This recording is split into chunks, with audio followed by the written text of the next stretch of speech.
இறை வார்த்தையில் இணைவோம், நம் ஆன்மீகத்தை பலப்படுத்துவோம். கிறிஸ்து இயேசுவில் எனக்கு பிரியமான அன்பு சகோதர சகோதரிகளே, ஆண்டின் பொதுக்காலத்தின் 4வது வாரம் வெள்ளிக்கிழமை இன்று நம் அனைவருடைய ஆன்மீக சிந்தனையாக கொடுக்கப்பட்டிருக்கிற நற்செய்தி வாசகம் மார்க் எழுதிய நற்செய்தி 6ஆம் அதிகாரம் இறைவார்த்தை 14 முதல் 29 முடிய. இந்த நற்செய்தி வாசகம் எதை பற்றி பேசுகிறது என்று நாம் கவனமுடன் வாசகத்தை செவிமடுத்தோம் என்றால்,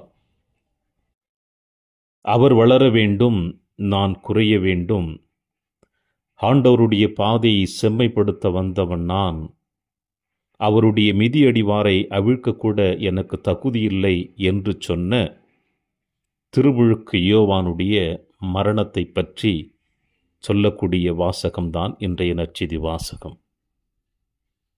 இறை வார்த்தை, அதற்கு வாழ்வு, அந்த வாழ்வு தன் வாழ்வாக இருக்க வேண்டும் என்பதை இந்த மண்ணுலகில் இருக்கின்ற அனைவருக்கும் வெளிப்படுத்தியவர்தான் திருமுழுக்கு யோவான். ஆண்டவரோடு தன்னை ஐக்கியமாக்கிக் கொள்வதில், இயற்கையோடு தன்னை இணைத்து கொள்வதில், சமுதாயத்தை விட்டு தனிமையில் இறை பிரசன்னத்தோடு ஆழ்ந்த ஆன்மீக ஜெபத்தோடு தன் பயணத்தை தொடர்ந்தவர்தான் ஏரோது அரசன் வாழ்ந்த, ஆன்மீகத்திற்கு எதிராக வாழ்ந்த, சமுதாயத்தின் துரோகத்திற்கு வாழ்ந்த, வளர்ந்து வருகின்ற தலைமுறைக்கு நல்ல உதாரணமற்ற வாழ்வு வாழ்ந்த இந்த ஏரோதியாளை பற்றி அவர் பேசியதினால் அவருக்கு கிடைத்த பரிசு அவருடைய தலை வெட்டப்பட்ட தருணம். பிரியமான அன்பின் சகோதர சகோதரிகளே, நம்முடைய முன்னோர்கள் நமக்கு அழகாக சொல்லிவிட்டு சென்றிருக்கிறார்கள், தாயிற் சிறந்த கோவிலும் இல்லை, தந்தை சொல் மிக்க மந்திரம் இல்லை என்று. வேதத்தை எங்கு புரட்டி பார்த்தாலும் நாம் ஒற்றை வார்த்தையாக கேட்கக்கூடிய ஒரே ஒரு வார்த்தை, தாய் உன்னை மறந்தாலும் நான் உன்னை மறவேன் என்று. தாயினுடைய அன்பிற்கு இந்த மண்ணுலகில் ஈடு இல்லை, இருந்தாலும் அதையும் தாண்டி என்னுடைய அன்பு உங்களுக்கு என்றும் இருக்கும் என்பதை தந்தை கடவுள் தன் வார்த்தைகளை இறைவாக்கின் வழியாக, நீதித்தலைவர் வழியாக, தன் மகன் வழியாக நமக்கு கொடுத்திருக்கிறார். ஆண்டவர் இயேசு கிறிஸ்து கூட தன் தாயினுடைய சொல்லிற்கிணங்கத்தான் இந்த மண்ணுலகில் முதல் புதுமையை நிறைவேற்றினார். இறுதி புதுமையாக்கிய அந்த தாயை நமக்கு தாரை வார்த்தும் கொடுத்து விட்டு சென்று விட்டார். இப்படி தாயினுடைய மகத்துவத்தை பற்றி நாம் அனைவரும் அறிந்த ஒரு உண்மையாக இருந்தாலும், இன்றைய நற்செய்தி வாசகம் நமக்கு கொடுக்கக்கூடிய ஒரு செய்தி என்னவென்றால், ஒரு தாயானவள் தன் குழந்தையை எப்படி தவறான பாதைக்கு அழைத்து செல்கிறாள் என்பதை இன்றைய நற்செய்தி வாசகம் நமக்கு அழகாக படம் பிடித்து காட்டுகிறது.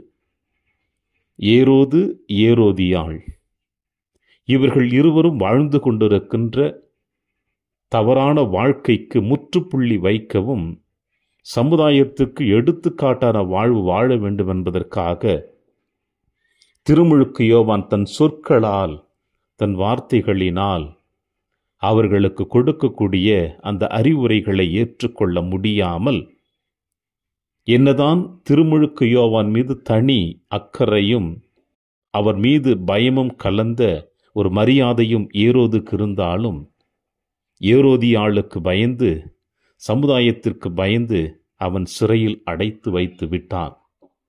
இது ஏரோதியாளுக்கு மிகவும் ஒரு சாதகமாக அமைந்து விட்டது. அதற்கேற்றார் போலதான் ஏரோது விருந்து வைக்கிறான். அந்த விருந்தினிலே ஏரோதியாளுடைய மகள் நடனமாடுகிறாள். இளம் வயது சின்ன குழந்தை. அந்த குழந்தையிடம் ஏரோது எப்படிப்பட்ட வாக்குறுதி கொடுக்கிறோம் என்பது கூட தெரியாமல் கொடுத்த வாக்குறுதியை பயன்படுத்தினாள் ஏரோதியாள். ஏரோது கேட்கிறான், என்ன வேண்டுமானாலும் கேள், என் அரசில் பாதியை கேட்டாலும் தருகிறேன் என்று சொன்னான். குழந்தைக்கு என்ன கேட்க வேண்டும் என்று தெரியவில்லை. உடனடியாக எல்லா குழந்தைகளும் தன் தாயின் முகத்தை பார்ப்பது போல இந்த குழந்தையும் வந்து தாயிடம் கேட்டது, நான் என்ன கேட்கலாம் என்று. தாய் அழகாக சொல்லி அனுப்புகிறாள் வெறி கொண்ட குணத்தோடு. திருமுழுக்கு யோவானின் தலையை கேள் என்றாள். பச்சிலம் குழந்தைக்கு சொல்லக்கூடிய வார்த்தையாய் இது? அந்த பச்சிலம் குழந்தை கரத்தில் ஏந்தி வரக்கூடிய பொருளா அது? தன் சுயநலத்திற்காக, தன்னுடைய காமவெறிக்காக இந்த ஏரோதியாள் தன் மகளையே, பிஞ்சு குழந்தையே, அதுவும் பெண் குழந்தை எப்படிப்பட்ட வழிக்கு அழைத்து செல்லுகிறாள் என்பதை இன்றைய நற்செய்தி வாசகம் நமக்கு படம் பிடித்து காட்டுகிறது.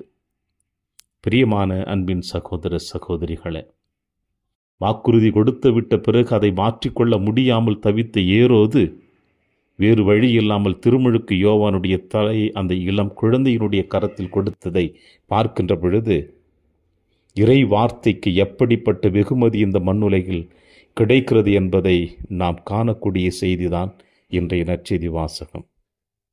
ஆனால் அதையும் தாண்டி நம் அனைவருக்கும் அன்னையாம் திரு அவை கொடுக்கின்ற செய்தி என்ன என்ற நற்செய்தி வாசகத்தின் வழியாக ஒரே ஒரு செய்தி மட்டும்தான். என்னவென்றால், இன்றைய காலகட்டத்தில் வாழ்ந்து கொண்டிருக்கின்ற பெற்றோர்களாகிய நீங்கள் உங்கள் குழந்தைகளை எப்படி நீங்கள் வளர்த்து கொண்டிருக்கிறீர்கள்? ஏரோதியால் தன் சுயநலத்திற்காக, காம உணர்வுகளுக்காக தன் மகளையை பயன்படுத்தியது போல இன்றைய சமுதாயத்தில் வாழ்ந்து கொண்டிருக்கின்ற பலவிதமான தீய எண்ணங்கள் மத்தியிலே, தீய போராட்டங்களுக்கு மத்தியிலே உங்கள் குழந்தைகளை நீங்கள் வளர்த்து கொண்டிருக்கிறீர்களா?